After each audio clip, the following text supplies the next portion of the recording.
ngiyaphinda ngiyanibingelela abantwana baNkulunkulu egameni lonyaka. Amen. Ngiyabonga kakhulu ukuhlabelela kwenu okuhle kakhulu. Ngiyacabanga ukuthi uNkulunkulu lapho ekhona uyathokoza ngathi masibona sikhona endaweni engcwele, ngoba ukuba khona lana uvikeleke ezintweni eziningi. Sisuka nezingane esinazo ezenza noma yini zivikeleke ngoba kukhona wena la.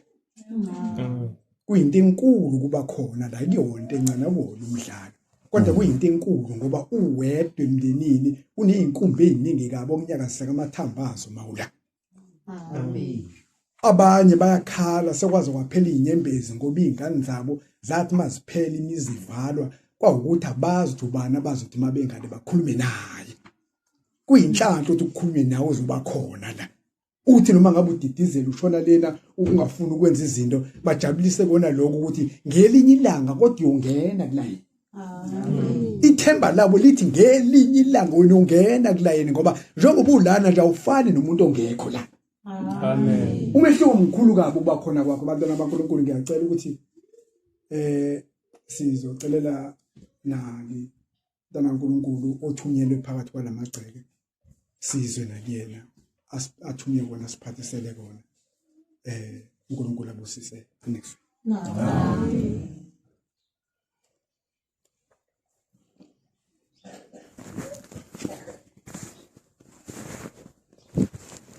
Bese tweswe thina inkosi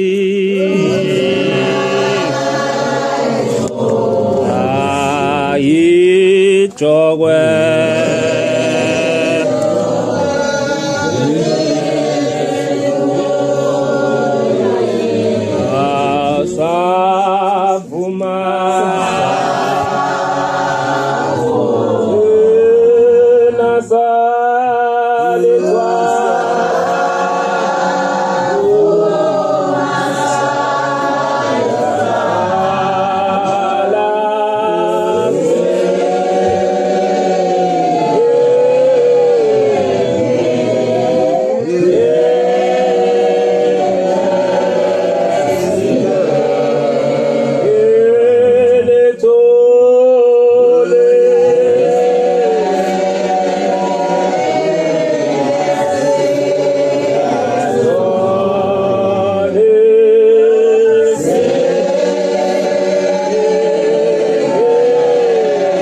Amen. Amen. Ngiyalithetha unyasezulu. Amen. Ngibingelele kwihamente kaJehova ingcwele ngokwezigaba. Amen. Amen. Oguqile umfana wakambili ey'ntabeni zasembumbulu ekwandeni thempele kumshumayela emaphumulo. Amen. Bangcwele, siyabonga ukuthi uNkulunkulu asimeme ngabanye size sibukweni esiwushembe.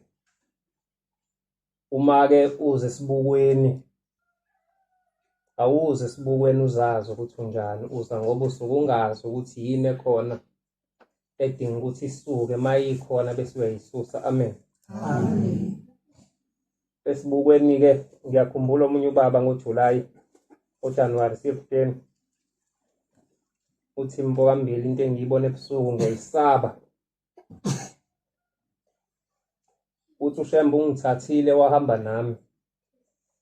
Uthi ngafica abantu bethempeli lami behleli, amadoda laphaya, omama belaphaya. Ngikhuluma ngesibuko. Ukuthi omunye umuntu masilapha kuye kuthiwa makukhulunywa athi kukhulunywa ngami. Adinwa aphume esontweni ediniwe. Kanti wojabula mangabe usesibukweni wabona konke iqhashazi yasuka. Noma mayibona omunye athi susa lento ngoba uyisibuko sakho. Uthi lo baba ngafica amadoda kunebhodwe phambi kwawo. Yilo uphethe udliwa ngesandla kuleli bhodwe. Akudliwa nangeyipuni. Uthi wathi uShembe uyabona la, uthi baba ngathi ngiyabona, wathi ubona ngathi ngibona baba bayadla. Uthi sondela ubuke kahle. Uthi ngasondela. Uthi mangisondela la bedla khona badla impethu. Bashona ngezandla nje bayadla. Hayi uthi abantu akabaza bethempele njengoba nazana nami. Ithi inkosi uyazi yini laba abantu badle kuleli bhodwe? Uthi baba ngazi. Uthi laba baqonyiwe laba. Baqonyiwe bonke, la muntu oqonyiwe uhle ebhodweni elinje mase hambele emhlabeni. Uthi wathi woza sambe bafica nabo abanye omama nabo badle ebhodweni elifana, wasondela ubuke. Uthi ngabona izona. Wathi nabo-ke laba nabo baqonyiwe. Isibuko esuke size kuso esokuthi lezi zinto uNkulunkulu angazithandi. Abanye banenhlanhla ukuthi abavezele ukuthi uma wenza lokhu umphumela wabo yini. Lana-ke bangcwele ngiye ngiyifanise lento esihamba kuyona njengomjaho makuthiwa kuyagijinywa irelay. Uphatha induku ugijima ibanga olikalelwe. Uma usufikile kugcineni uphinde unike omunye. Ngiyacela mangabe sinikezana induku, sinikezana okuyikona. Amen. Uma ngigijima ngifike ngikunika ukuthi uShembe wathi, angingakuniki okuthandwa yimina, ngikunike okufuna uShembe. Amen. Ngicela insizwe engasengifundelela upage 102 verse 3. Nginikele nje baba le. Verse 3.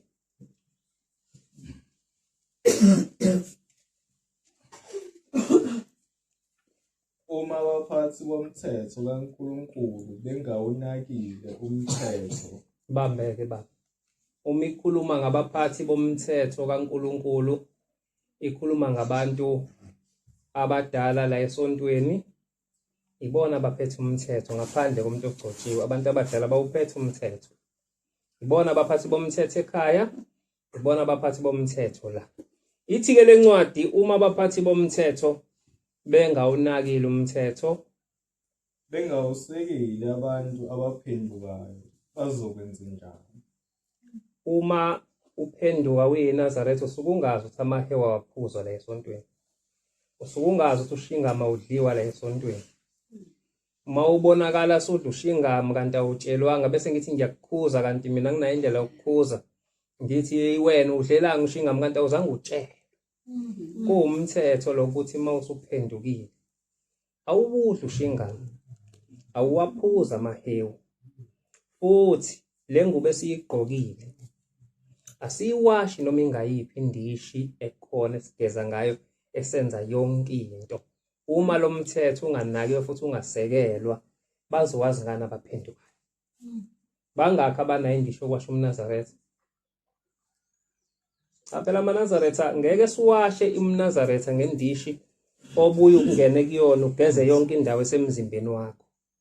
Kuwumthetho lo ukuthi umNazaretha awuwashi ngendishi obuye ugeze ngayo. Amen. Kuwumthetho-ke ongakazi ongajwayele ukusekelwa ngoba ey'ndaweni ey'ningi ngihamba abakwazi abakusho. Abantu bathi bageza ngendishi aphinde awashe umNazaretha. Ingubo engcwele le esiyigqokile. Othi mangabe usuyigqokile wathinta umuntu ngayo fanele kukhulume idimoni eliphume libaleke ngoba isengcwele. Kodwa mawusuyiwasha noma ingayiphi indishi buhambile ubungcwele kuthuthile. Kodwa-ke sinenhlanhla ngoba uNkulunkulu uthi mawone ungazi awunacala. Mawusowazi-ke namhlanje usuyoba necala. Bazowazi ngani umthetho kungakhulunywanga ngawo na? Njengoba-ke sengikhuluma-ke abantu sebeyazi kuwumthetho lo engikushoyo akuwona owami. La esontweni samisela umthetho wokuthi njalo ngeSabatha asonikelela amaphoyisa ethu emiziyeni bobaba boma. Amaphoyisa kuwumthetho lokho njalo ngeSabatha. Siyakunikela yini amaphoyisa? Asiwanikele. Nothi njalo ngeSabatha makuphela inyanga njalo nje fanele uwanikele amaphoyisa ngoba ayasebenza. Njengoba kuqale inyanga ayasebenza amaphoyisa ekupheleni kwenyanga fanele ahole lamaphoyisa. Aholele uba uwena ngo R2. Njalo ngenyanga fanele unikele amaphoyisa agade wena agade abantwana bakho. Labantwana bavikelwa yini? Amaphoyisa akhishwa ushembe wathi iholo lawo upondo nje kuphela amaNazaretha. Njalo ngenyanga siwanikele ebuhleni kuphela. Hawu wena ungasebenza ungaholi ngoba ungame emgaqweni manje uphatha ibhodi utoyitoy uthi angiholanga inyanga eyodwa. Yiko-ke sibuye kungena amaphara emzini yamaNazaretha ngoba abantu esanikezwa bona ukuthi abasigade asibakhuthaza ukuthi basigade. Kufika ubaba enkosini uNyazi uzobika ngicela ubambe kancane nje. Uthi baba wagqekezelwa nje wathathwa yonke into endlini. Ebuza ukuthi inkosi uyanikela yini? Uthi baba ngiyanikela. Wayibala iminikelo ngalishaya uthando mina ngiyakwenza ukuthi uthando ngeke ukuvikele ekhaya. Ngiyakwenza wayibala wayibona ithi inkosi akaqedile eMshumayeli. Uyiqede yonke iminikelo lo baba. Wazi ukuthi uqedile. Ithi inkosi awanikela amaphoyisa wena. Ake sinike amaphoyisa-ke ukuze kuvikele iy'ngane zenu bobaba, uvikelwe emakhaya enu. Amaphoyisa ahola R2 ngenyanga. Abese khuthala gada amaNazaretha. Njalo ngeSabatha kuleli bandla kuthiwa fanele unikele izibane zemindeni yakho, imindeni yako malume wakho, eyako malume kababa wakho, eyamakalume kama wakho. Lezi izibane siyayinikela ngeSabatha njengoba sigqoke ingubo emhlophe. Asiyinikeli. Asizelanga phela ukuzogqoka sihlobe sibe bahle, gqoka iMnazaretha yawo700 la bese kubonakala amaNazaretha. UmNazaretha yikona ukuthi usebenze eMnazaretha, usebenzele abantu bakini abangasekho. Lezi izibano oyinikelayo awunikeleli umuntu ophilayo kodwa unikelela ongamboni osephila emoyeni okuyena owaphusha wena uzube la. Ngelinye ilanga sisebuhleni siyageza. Ithenye insizwa ngisenginikele kakhulu. Akukhanye lutho empilweni yami. Bamuphendula ngase ngithi nje kugcineni. Wensizwa akithi kodwa izibani uyazinikela ngeSabatha. Uthi yena cha haya ngiyinikeli izibani. Ngithi mina kuzokhanya kanjani kuwena umnyama kokhokho bakho abayibona abayimpande yakho uma kumnyama kubo impande kumnyama empandeni izithelo izoqhakaza kanjani? Izothela kanjani isihlahla izithelo uma empandeni kumnyama? Awuzelanga la ebandleni ukuthi uzogida uswenke uvunye ukuthi uyiNazaretha ngoba uswenka kahle. Cha awusebenze ndoda usebenzele abantu ukuze mawufika kubona bakumukele bathi wayenza into ababekuthume yona. Amen. Ngathi mangiqeda ngoba sasigeza kuJulayi kwakhuluma insizwe sezantsi eyathi yayisempumalanga sengikhohlwa isibongo. Ithi ubani lo khuluma ngeyibani? Ase ngithi hayi mfowethu mina. Ithi hey. Yahlupha kube iNazaretha ngoba uba nezindlebe kodwa ungezwa. Uthi mina ngelinye ilanga ngavusa uma wami uyisangoma. Akalona iNazaretha. Uthi kodwa uShembo oqala ufike kuyena ebusukelele. Wathi ngiyakuthuma mtshelele umfana wakho lo. Ukuthi akatshela amaNazaretha ukuthi njalo ngeSabatha awonikela izibane ngoba makungakhanyi kokhokho babo ngeke kuze kukhanye kubona laba abaphilayo. Uthi mfowethu sengifakazela into oqeda ukuyikhuluma mina uma wami uyisangoma kodwa uShembo ufike kuye. Uthi kodwa namhlanje ngikaze ngiyinikele ibani futhi ngaze ngiyikhulume lonke. Asisukumeni maNazaretha. Asisukumeni isebenze. Ngiyabezwa uma wami bathi bayagula. Lesitabelelo ngisitabelela nje sikhuluma nabo lolu hambe noluhambayo boma akusilo lwenyama kodwa lomphefumulo. Yebo inyama ikhathele manje kodwa umphefumulo lo kuyiwona enuzele la usaphila. Kodwa engicela kunina anilaphi imphefumulo yokhokho benu ngoba kukhomba ukuthi iyagula.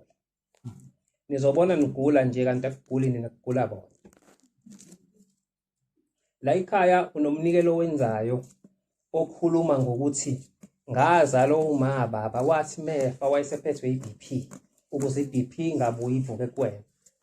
Baba ngizalwa uma owafephethwa amadolo nami amadolo asengiphethe. uShembu uhamba yolapha uma wakhe ethuneni bese kuphila wena. Ngelinye ilanga ngifonelwa eMandeni la kuhlala khona uAnti uGaneka Sibisi. Uthi usebelethiwe uyiswe eklinikhi eSondumbili. Ngempela bese ngithi mina hayi uAnti akanalutho hayi lo kugula kwakho uphethwe iphika uyahefuzela akwazi ukukhuluma iphika nedolo. Ngathi uAnti mina ngizokhuluma naye ntambama othe sebemnika amaphilisi. Ngase ngikhuluma naye efonini. Auntie udliwa yini uthi hayi mntanami ngisakwazi kwakuhamba mina. Ngiphethwe iphika ngiphethwe idolo. Khuluma ngomuntu mina owengasuka la ayele kohlahla indlela ethwela amanzi lengisesinye isigubhu.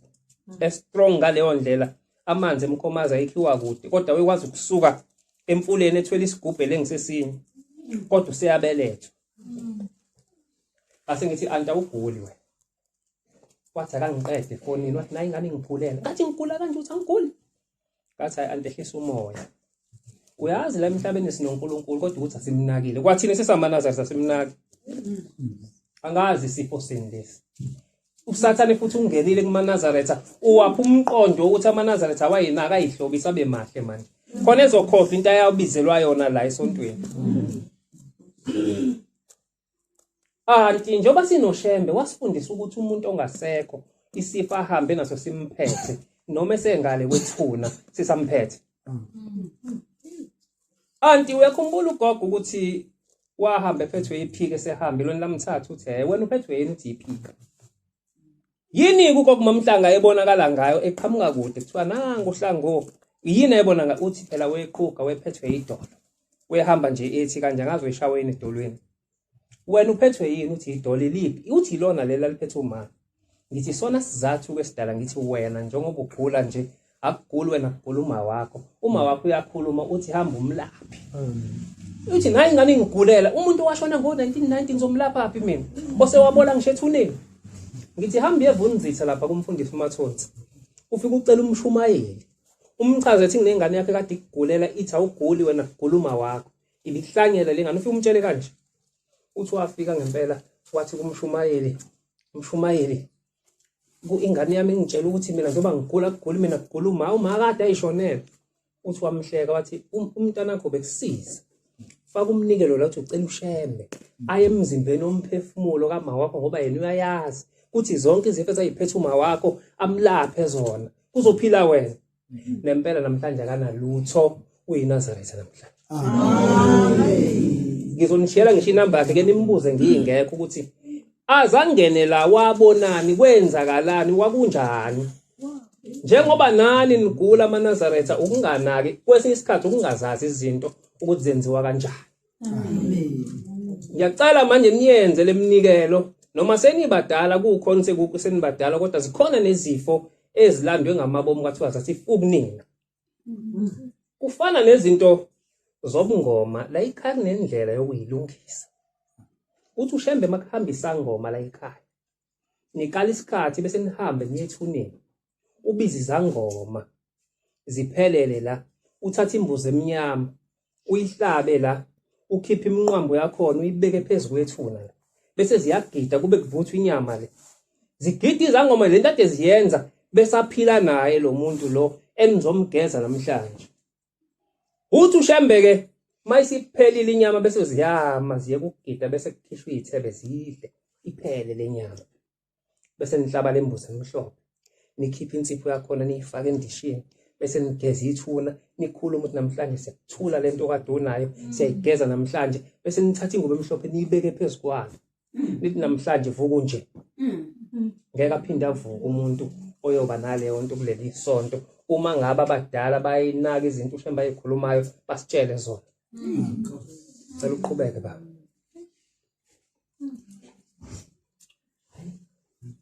Futhi bengawufundiswanga ngawo na. Kukhona abantu abaningi abajeziswayo ngayo le mithetho sebehamba emhlabeni. Ithi le nkuncwadi yabhala uShembe khona abantu abaningi abafana nami nawe abazojeziswa ngokuyephula imithetho bengazange beyifundiswe. Uyayibona sisenkingeni enjalo. So jeziswa ngento esingazange siyifundiswe. Kuthiwe abeyigcinanga abaphathi ababafundisanga kahle abantu imithetho nezimiso zikaNkulunkulu. Ibambeke baba. Yabona mase ngihamba emhlabeni manje ungayivala. Ekhaya ngigaya utshwala. Ngiyofike ngimiswe ethuneni. Ngeke ngifike kuShembe. Kodwa ngoba angizange ngitshele ukuthi utshwala mase ngiyiNazaretha abugayo. Sizofika simisweke bangcwele ngoba labantu abasilandile basiletha la. Abaningi babo bangaphandle kwezulu ngenxa ukuthi banuka utshwala. Bazogezwa yimina ukuze bangene ngaphakathi. Uma sengenza umcimbi mina ngiphinde ngigaya utshwala ithi inyanga yazulu ithini? Ithi abantu bakenini benza on and off ezulwini. Iyayichaza ke lena. Ithi nifika nenza imicimbi. Ngibatshela abantu bakenithi nanga umntwana wenu ugani uwenza umcimbi. Uthi baphume baye lapho wena ubabizela khona.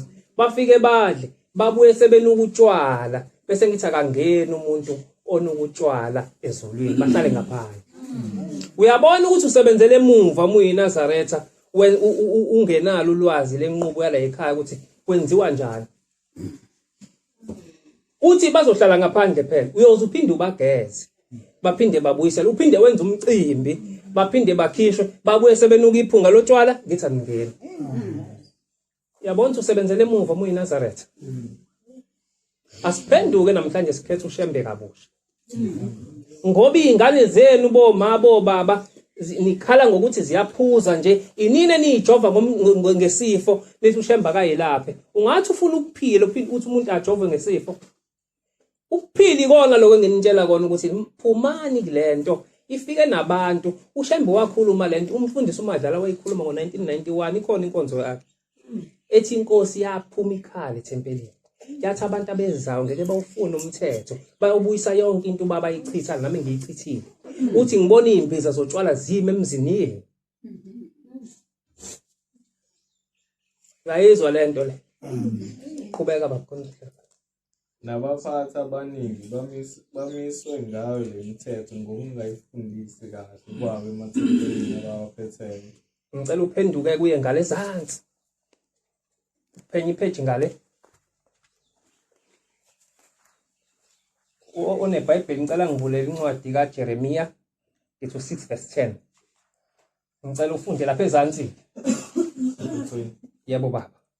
Kukhona okunye okwenzekayo lapha eminyango. Uthi uShembe khona into eyenzekayo lapha eminyango.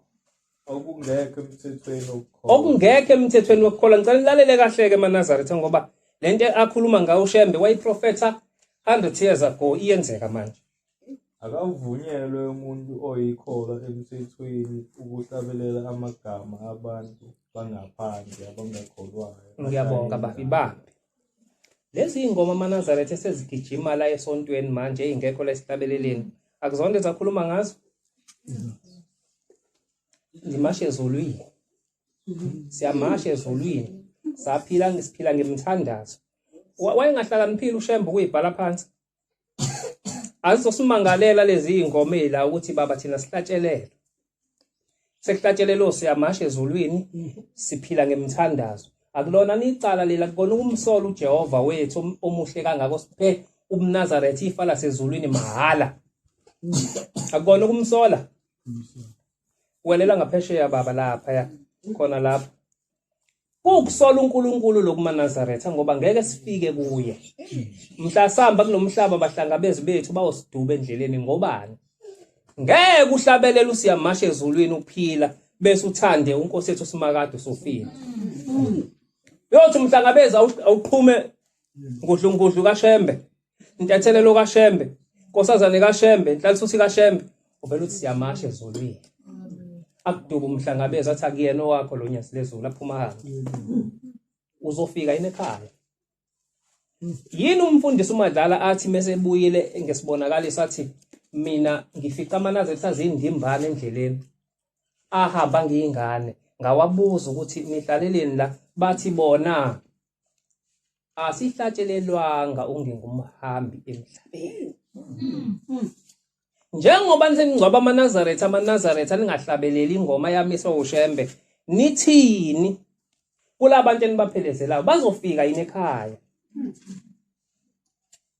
Bekufanele umuntu nomuntu manje azibhalele uhlelo lakhe ngoba labantu abangcwaba abantu namhlanje abanendaba nawo ukuthi uyapi. Asiye ekhaya phela manginjalo. Umethi umfundisi uMadlala ubengakanani kodwa uthi abantu abahambe ingane abafika ngekhaya ngoba izange ishiwo le ngoma. Njoba namhlanje sekumashwe ezulwini. Ikona ezulwini la kumashwa khona izulu lelo. Hayi ngeke. Funda baba ngale page 102 ngale 105 phesheya phezulu. Konizokuhlala phansi. 105. Phezulu ke le. uShembe umthetheleli akashongo ukuthi uma abantu ebageza bazobuye babuyele emuva lapho ebasuse khona. Niyayizwa? Ithi uShembe umthetheleli wasithethelela. Ashongo ukuthi mayese sigezile asibuye sibuye lodakeni asikhiphe kulo. Ngiyabonga baba Nkosikazi. Simenyiwe thina sonke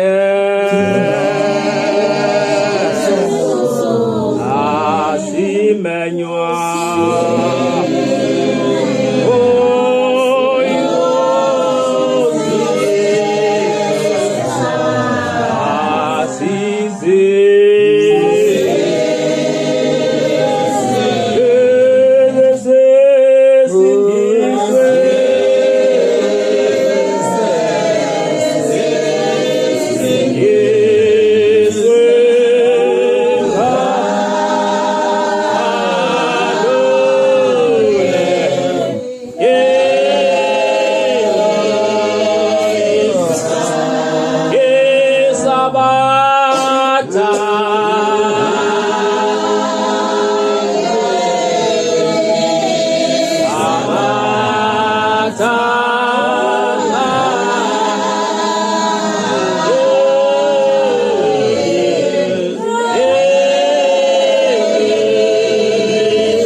Jeremiah 6 verse 10.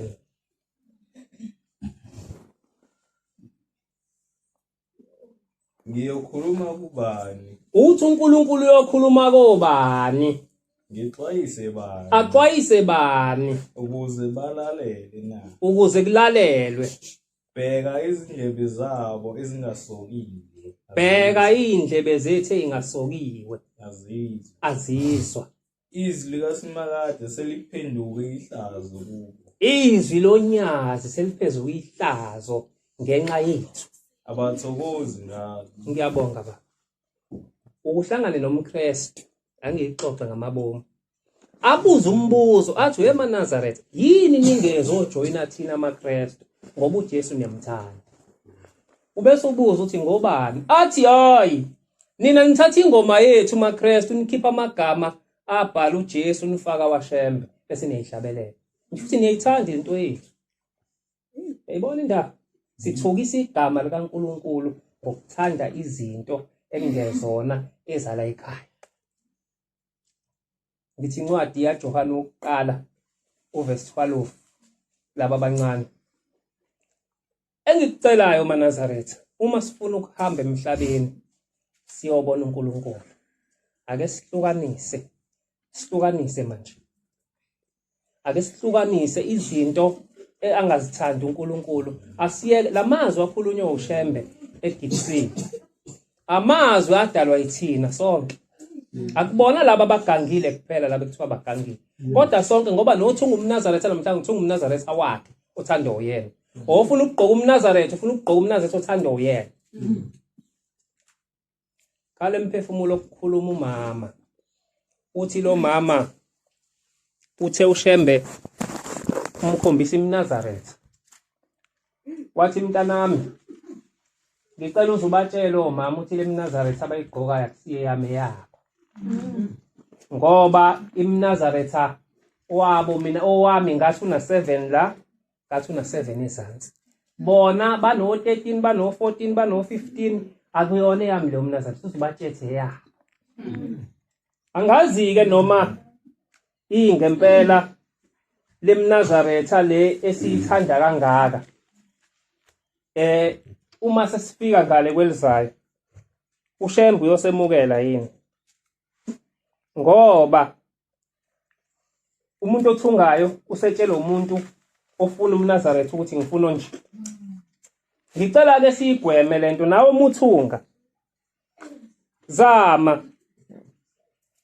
Ngicela ubambela nayibhodi 215.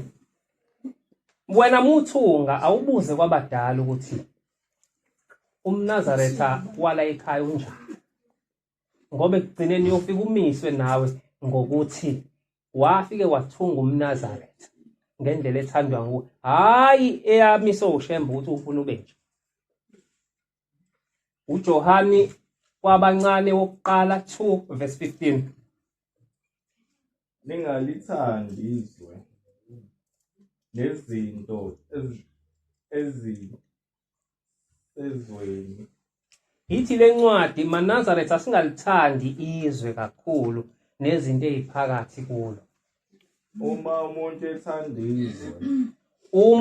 ethanda izwe uthando lukaThixo alukho kuye. Uma usathanda ingoma zasemhlabeni wena usifakile isehlukaniso noShembe alukho uthando likaShembe kuwe eMnazaretha. Ngokuba konke okusezweni inkanuko yenyama nenkanuko yamehlo nokuzinza ngokubusa akuveli kuyise kuvela ezweni. Ngiyabonga baba Mateyu 10:34. Ithi le ncwadi uma sisathanda izinto zezwe thina asakamfanele uNkulunkulu. Ukuze sifanele uJehova ake siphendukeke manje sikiyeke kwezwe lokho esikuthandayo. Lezi ingoma namhlanje ezingenisela zizothatha amaNazaretha endaweni eyingcwele ziwakhiphe zikwenza ukubhala encwadini yaSathane. Ngoba ukuba uShembe wayehlosa ukuthi zibe khona lezi ingoma ezozibhala la. Khona ingoma engaze ngiyihlabelele mina la esihlabelelweni engazi ukuhlatshelelwa kanjani. Sengagquma ngishiye lezi ingoma manje ngiyoqala into engingayazi. Ayishiya uShembe uhambe kubona abantu basemhlabeni. Yini ayithatha kubona? Ngoba uvele ezulwini wakho kwasezulwini wasinika kona. Nakho. Ake sithande okwasezulwini. Futhi ucele ukuthanda izinto zasezulwini embengeni ucela ukunikelele lokho. Ngoba manje lento izodala saliwe ngento kuzogcina ngeke simbone uShembe masimala la emhlabeni. Ake sizwe ukuthi uNkulunkulu wadudiswa yini kwaIsrayeli uJeremiya 3 verse 8. Funda leyo baba. Mateyu 10. Ningazindi nithi ngizokuthuma uthi ukunyusa izwe. Ningazindi nithi ngize ukuthuma ukuthula emhlabeni. Uthi uNkulunkulu kaningayitshela ukuthi meze emhlabeni uthuma ukuthula. Angizange ukuthuma ukuthula. Uthazile ukuzothuma ukuthula uzokwenzani? Ngize ukuthuma inkemba. Iyiphi le nkemba? Ngize Ezoklabha thina ngey'nsuku zokugcina. Ngize ukwahlukanisa umuntu noyise. Uthi uzohlukanisa umuntu noyise. Indodakazi nonina. Umolokazana nomamezala. Izitha zomuntu zoba abendlu yakhe. Uthi ushembe njengoba nilani nezitha kodwa aziqhamuki ngaphandle zingaphakathi emndenini. Wena suzoze uthi uyemngcwabeni ngesabatha ngoba umndeni uzongibuka kanjani. Hayi umndeni unomcimbi ngizoya kuyisabatha ngoba umndeni uzongibuka kanjani. Angithi uthi ushembe yena la uthi izitha zakho zobaba kini. Uzothi wena ngeke ngingabugaya utshwala kunomcimbi ngoba umndeni uzongibuka kanjani. Umcimbi onjani oneyinkomo ezingaka bungekho utshwala wenzela umndeni awunandaba noNkulunkulu. Yini singathanda uNkulunkulu kakhulu kunabantu ngoba abantu abanazulu. Ithi insizwa yakaNkala ngikholwe kusuka ngo1990 something lapho ngo98 ngangibika uMnazaretha. Ithi lensizwa uthe ngo2020 kwafika ukhokho wami wangibingelela wathi uyangazi mina uthi ngathi hayi ngathi umkhulu wathi angisiwe umkhulu wakho ukhokho wakho mina. Wathi lalela ke mntanami ngahlupheka kabi ukuthi kube khona uzobe iNazaretha. Uthi lalela imino wacela emndenini ukuthi kuzalwe wena ube uMnazaretha. Uthi kade sinomhlangano emndenini kuthiwa wena bulawa. Mingaphi imhlangano ebanjwa ngathi namhlanje ngoba lesizathu esikhulunywa ngaso kuNkala nathi sisibambile. Amen. Uthi umndeni wena sakukhetha ukuthi uze la uzobe iNazaretha kodwa wena kawehlukanisile impilo kade uyiphila usesemhlabeni usafana nomsula.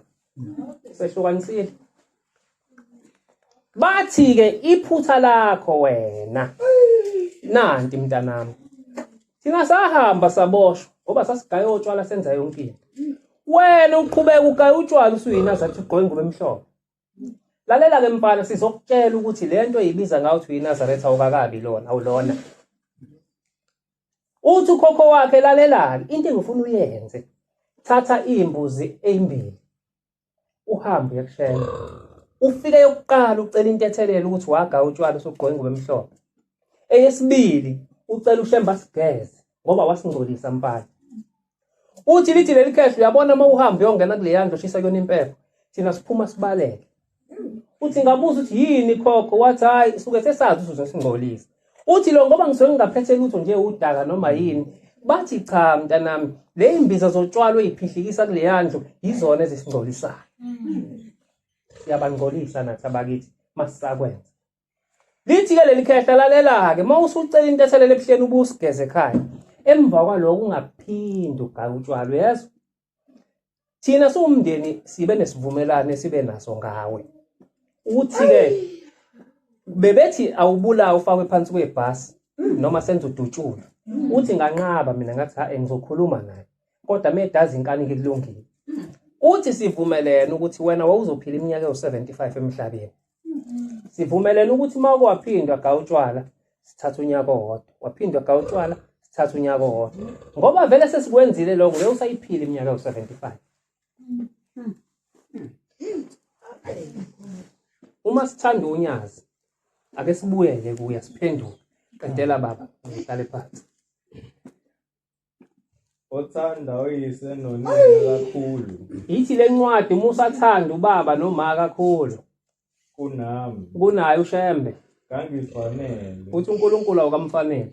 nothanda indodana nezodakazi kakhulu kunami kangifanele. Ongathabathi isiphambano sakhe angilandele kangifanele. Ngiyabonga bamcela ukugcina uJeremiya 3:8. Njengoba nilapha amaNazaretha nize kumyeni wenu enimganileyo. Niganile umyeni la. Uzongiqalela ku14 ukuze ngifakaze lento ukuthi labantu abalaba ganile bonke. Njengoba ubona ubaba nomama la ekhaya behlala ngendlela efanayo. Ubaba uqotha kwakhe kodwa la esontweni siyanaba. Ngoba sonke siganile. siganile size kumyeni. Cela ungifundele baba. Jeremiya Ubona ubaba ngisho ehamba edolobheni ahambi ngamahlombe waleli bandla ngoba uhlonipha ukuthi uganile. Ngaphezulu fanele uhlezi ufake something awuhambi ngamahlombe ngoba uganile. Nendlela oyiphatha ngayo awumemezi emzini ngithi ukuze le ndoda ayimemezi la ithi ngoba iganile. Sihlonipha umyeni. Akekho indoda la sonke siganile. So makoti la ikanto ngifonele u314 qala. Jeremiya 3:14 Buyani bantwana abahlubukileyo. Uthi uNkulunkulu uyasincenga sesihlubukile sibuke. Kuhlubuka phela ukuqala uhlabelele ingoma ushembe angazange azivume. So uyasincenga ukuthi asibuye kuhlubukeni nokugaya utshwala sesikholwa uthi ushembe asibuye kuhlubukeni bese sihlubukile. Kodwa uzosithethelela meke sabuye. Ubuya kanjani kuhlubukeni? Ingoma uzosiyeka bese uyembe engeni ufike ucele shembe. Ngake ngahlabela into ongasigunyazanga sasihlabe ngicela ungithethelele. Nomndeni wakho ucele futhi ukuthi ukuthethelele ngoba ubhala icala kumndeni wakho uma wenza into engenziwa la ekhaya. Mhlambe futhi uyakhishwa ezulwini. Uphindeke kwelotshwala ke uzwile emqala kuthiwa akhipha imbuzi. Yocela intethelela ukuthi wagaya utshwala seqonga kube emhlophe. Angazi ke noma nasi kufanele siyikhiphe noma sike sabugaya. Kodwa ngiyacabanga okwenzeke kuyena kufuneka sikhiphe ngoba kwakukhulunywa ngoNkulunkulu. Kwangathi akayicentethelelo kokuthiwa icele kushembe. Ubese wenze nje eNazaretha. Uthatha imbuzi uyise kushembe. Mawungenawo amandla uthenge zona lezi za 500 ebuhleni. Uthi shembe uqala ukukhulumela imali kini ekhaya. Uthi ngale mbuzi uyiqambe. NgiyakuNkulunkulu amandla nginawo iwona enginawo lawo. Ngiyocelela bonke abantu ababedla idakamizwa noma ngabe inhloboni ngisho notshwala ngicela ushembe abageza bayekise. Bese uthathe lo umnikelo uthengele yambuzi ufike uyifake lapha ya. Uzothi mawenza umcimbi bese uthathe idrink uyibekela emsamo ukhulume uthi nabo utshwala kufanele niphuze manje ngeke bakulwise. Ngoba nobaba uDlamini omgcotshwa kuleli bandla uthi wenzile umcimbi bafika bele ungasabi iba nesibindi. Bathi wenza umcimbi ongaka uhlaba inkomo ukugaya utshwala. Uthe mexoxela umama uthi umama manje sokwenze njani baba ngoba bayalo phela uthi kuzofa umuntu wathi cha washona esitolo. Wabuya no2 litha wabaqamba wababiza ngotshwala babuye ebusuku babonga bathi siyabonga bazoba mnandi utshwala. Kufuneka isibindi kuleli bandla. Ungasatshiswa amaphupho ngoba noSathane uyakwazi ukumbatha umzimba womuntu wakini mezokukhipha endleleni kaShembe. uSathane uyakwazi ukumbatha umzimba womuntu wakini. Ngoba uyazi wena usabuganga utshwala avela veza umkhulu wakhe ambathe yena. Uyazi siyaphupha kakhulu la esontweni. Siyawahlonipha futhi amaphupho. Uyazi ulithathela phezulu iphupho vele sithi hayi kunjalo. Ngoba lake lafike linye iphupho ngikhumbula 23 ngangikuwona ebuhleni uthi omunye umfundisi wenza umcimbi kwafika ugogo wakhe wathi ithe inkosi angabugaya utshwala. Kwavele kwafika ugogo ebusuku wathi ugogo lalela ke mzukulu ungalinge wenza umsebenzi utshwala bungekho. Uthi ngabugaya utshwala. Uthi kwavele kwahlabeka ingane yakhe. Uthi ngase ngiye enkosini inyanga yezulu ngithe mangifika baba ngithe ngenza umcimbi kwase kushona ingane yathi ugayele utshwala wena. Wathi baba kufika ugogo wathi mina ngitheni kwena. Uyathi inkosi bekungesiye ugogo wakho lo. Babulala ingane yakho ngoba bathi wena ugaya utshwala bibulawe yibona ke bona ugogo baba bathi bekungesiye. Asiwahlolisisa amaphupho. Funda baba hlele phansi. Usho uJehova. Uthini uJehova? Buyani bantwana abahluphekile usho uJehova. Uthi abantwana abahlubukile sibuyele kuye. Ngokuba ngumyeni wenu. Niyayizwa indaba? Asho ukuthi umyeni womama, uthi umyeni wethu sonke. Ngiyakunithabatha. Uthi uthabathe abe munye emzini. Uthi uthabathe munye emzini ngamunye. Ungathi mawuyiNazaretha uloku yembengeni uthi baba ngicela nabafowethu baba amaNazaretha. Ngicela nabantu abami uthi ngithabathe baba munye. Ngoba unenhloso ngawe. Afuni bonke abantu. Ukhethe wamunye. Nababili esizweni. Uthi esizweni kuyenzeka thatha ababili nje. Bangabe baningi. Ngiyabonga ngicela uwehle 8.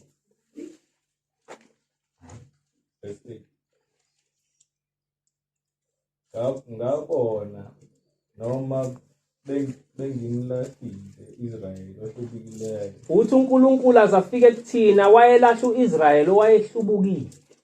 Ngokuba ephingile. Niyayizwa igama ukuthi uIsrayeli walahlelwana. Uthi uJehova waphinga. Akhulumi ngomuntu la ukhuluma ngesizwe. Yini ukuphinga kubantu? Uthi uganile kodwa ube nobudlelwane ngaphandle. Kodwa nathi njengoba sisebandleni likaNkulunkulu, yini ukuphinga? Ukuthatha uNkulunkulu esiqoqile la siphume siyokwenza izinto ezenziwa abantu abangekho la ekukholweni. Sithuke sesihlabelela ingoma, sithuke sesigaya ukuphinga lokho ngokukaNkulunkulu lapha eBhayibhelini. Ngamnika incwadi yesahlukaniso. Uyayizwa indaba? uNkulunkulu wafaka idivorce ku-Israyeli. Wamdivosa wathi angisakufuni isizwe bengikucala. Nathi siyakufuna niloko ukuthi uNkulunkulu asidivorce. Kasabange uJuda udade wabo ongathembekiyo kodwa waya waphinga naye. Niyayizwa indaba? Wethanda lezi uJuda noIsrayeli uNkulunkulu ebathandile ehleli kubona uShembe kodwa baphinga. Bakwazi ukuthi babe nomunye asebemthanda ongaphandle onezimfundiso zakhe wayesebadedela uNkulunkulu wafaka incwadi yesahlukaniso. Wathi sengiyakushiya. Wayaphi uNkulunkulu mase kwaJuda noIsrayeli? Mateyu 21:29. Sizwe ukuthi wayaphi mhla eshiya uJuda noIsrayeli ngenxa yokuthi baphinga. Wayaphi? Weza la kithi. Nali iBhayibheli lizofakaza. Yini ke mayesekhethe thina umyeni ukuthi uzoganisa thina nathi siphinde senze okwenziwa yilabo abantu. Leya ncwadi bizoqhubeka ukuthi baphinga nani, bathanda imithi, bathanda zonke izinto ezingavumelekile eNazarethini. Mateyu 21:29. Yaphendula yathi angikuya. Ngicela uyiqale noma 27.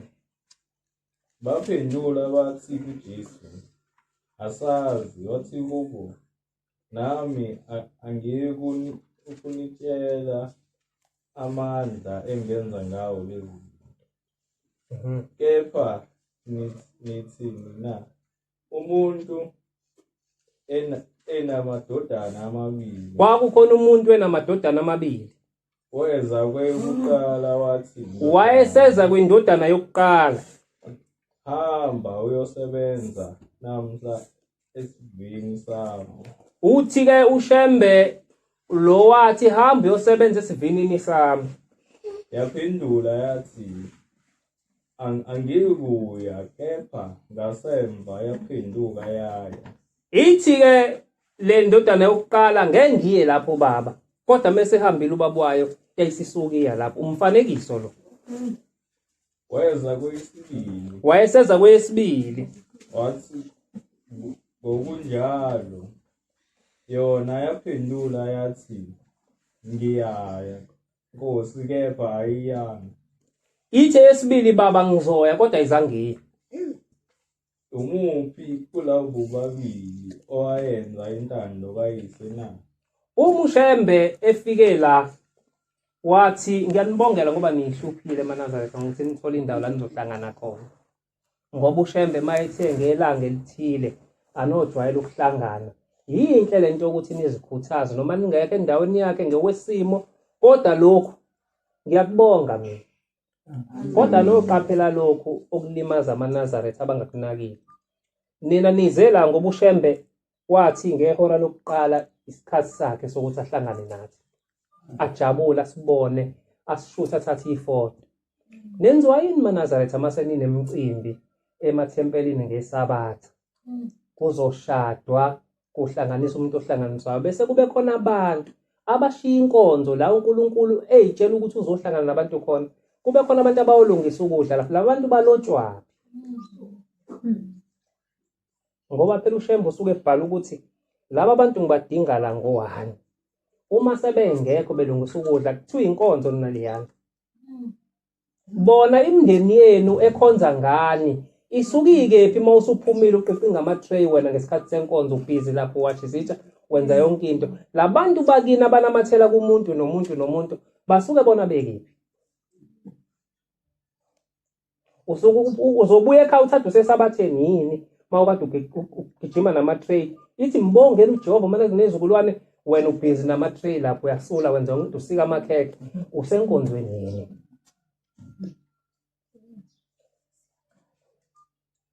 Uma kuba nomhlangano la esontweni bakhetha isikhathi senkonzo abantu ababamba imihlangano bawuyeke umhlangano ngo-11 to 1 o'clock bazowubamba ngo-1.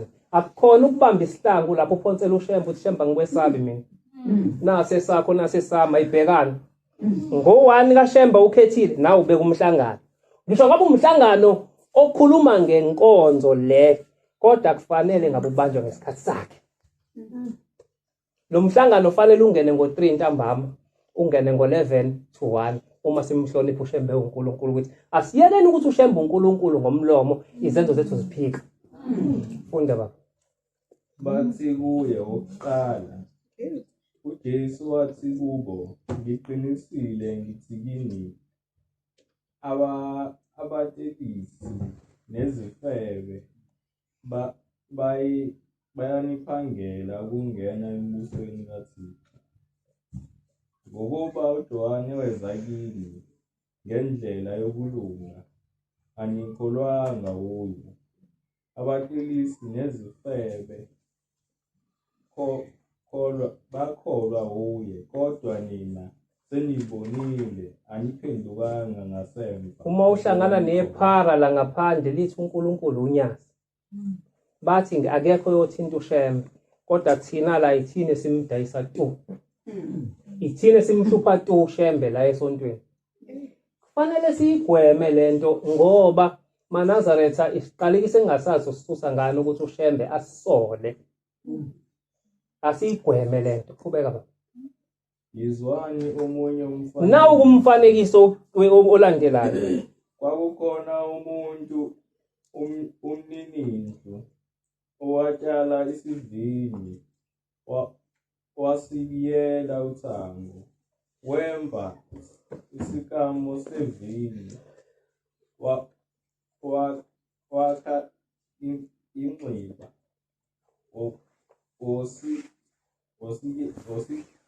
wasiyekela abalimi wesuka waya kwelinye izwe. Isikhathi sezithelo sesisondele wathuma izinceku zakhe kubalimi ukuthabatha izithelo zazo. Abalimi bazibamba izinceku zakhe bazishaya enye bayibulala enye. uNkulunkulu wenza umfanekiso wayethuma abantwana abaprofeti esizweni sakwa-Israyeli babeshawa babulawe belethe izwi likaNkulunkulu. Bayikhanda enye ngamatshe. Enye babeyikhanda ngamatshe bayibulale.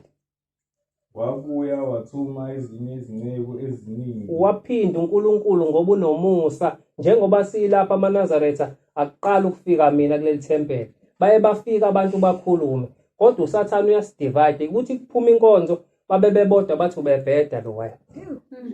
Babe bebodwa bethi awubhede ngani ngoba uright nje mayethi bathi hayi uSathane usesidividile. Washo phela uShembe wathi uSathane akekho kwenye indawo ukuleli bandla lamaNazaretha kuphela. Base bedideka abantu uthi kanjani ngoba sisinoNkulunkulu.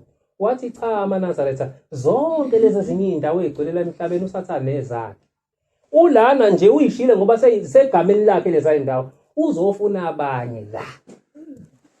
Asingavumiki ukuthi asizuze. Akuthi namhlanje makuthiwa kuyomasha ezulwini uvala umlomo wakho ngeke ubhalwe icala.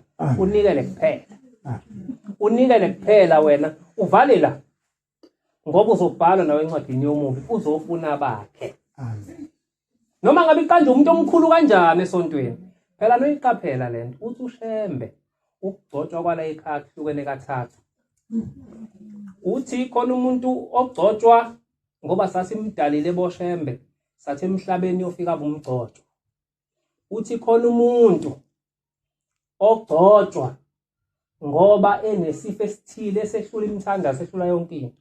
Ngimgcobe mina Shembe ngimsondeze eduze kwami khona ezoshisa umlilo wami Shembe kuphele lento emphethe. Leli demon elimphethe lo muntu.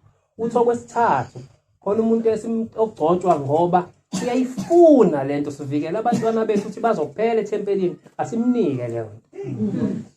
Mayithole kanjalo umuntu uzothini? Uthi nokuza kwenu la esontweni kuhlukene kathathu. Uthi khona umuntu olandwa uyena uShembe, uthi khona umuntu olethwa abantu bakubo, uthi kodwa khona umuntu olethwa uSathane. Manje melethwa uSathane wazogcina egqoka ijazi, uyombona ngani? Makuwukuthi uyena lo wenza lento ephambana noShembe, uyokwazi ukuhlukanisa ngani ngoba nawe ugqokile. Utheni uShembe eGoli? Wathi uShembe omubi akakude nani maNazaretha, ngoba nani ugqoke le ngubo eniyigqokile ngeke nimbone. Qedela baba mhlali phansi. Wabuye wathuma izinceku eziningi kunezokuqala. Benza njalo nakuzona. Siyashawa-ke sishayelwe izwi likaNkulunkulu.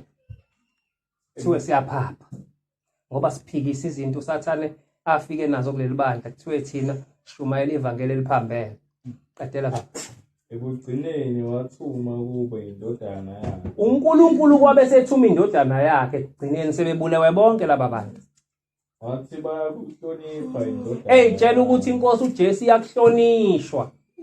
Kodwa abalimi bebona indodana bakhuluma bathi, lo uyindlalifa zanini, siyibulale sibambe ifa lakhe.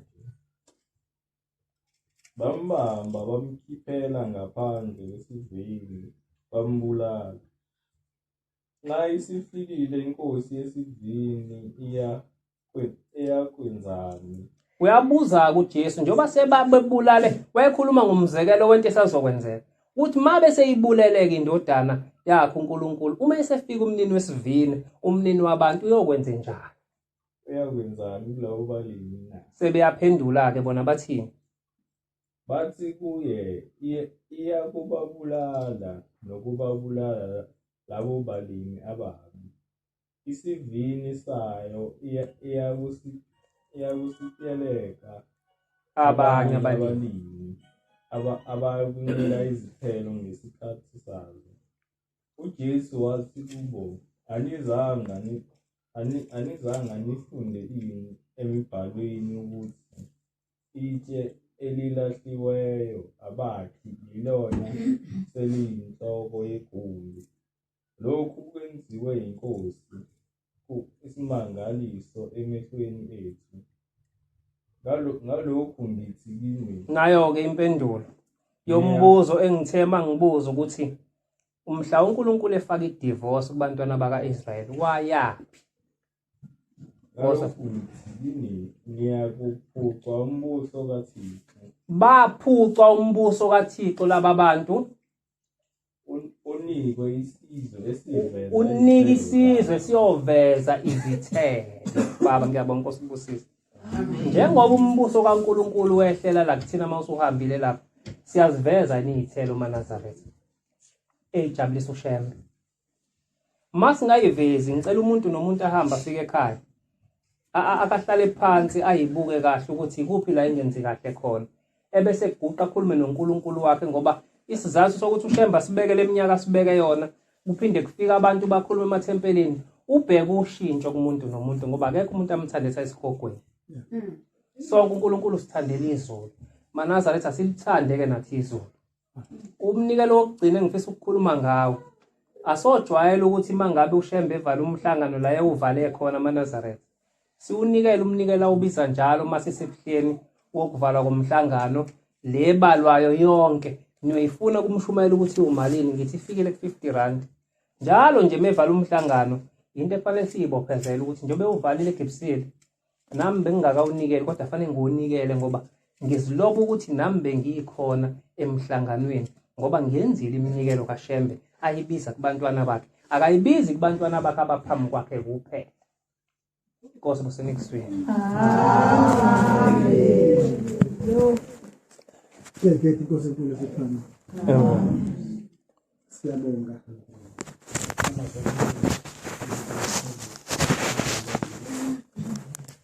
Kusukela ngomama